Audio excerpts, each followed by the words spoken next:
I want to talk about the impact on our intelligence community when things like this happen. A lot of folks within the agency have been, the various agencies have been kind of talking about morale has been battered a bit. Now they're in the spotlight again, the CIA having to say we're not using this stuff on Americans, it's the stuff we use on bad guys. But it's yet another very public discussion about some things they probably wanted to keep private.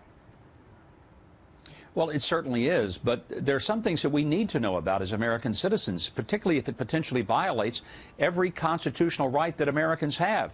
If our government is spying on us, if our government is holding back secrets about us and stealing things from us in the way of information, then something is rotten, not just in Denmark. It's rotten in D.C., and we've got to get to the bottom of it, because otherwise we don't have this great republic that most of us believe that we have. That's why, Shannon, this is terrible. I mean, I think this thing stinks bigger than the hog barn at the Iowa State Fair.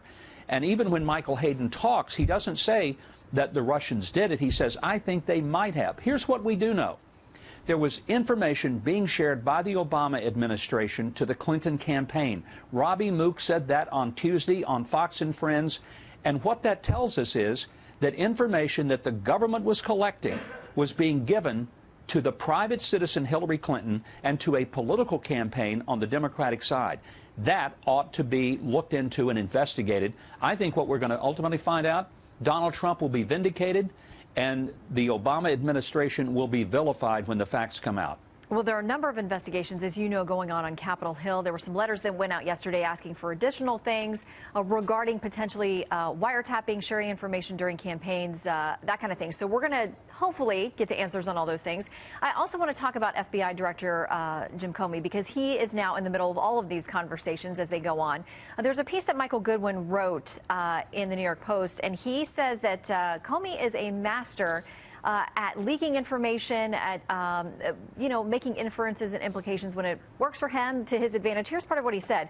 Comey's aggressive self-righteousness makes him bigger than the institution he leads, and everybody in Washington knows that crossing him can be dangerous to your career.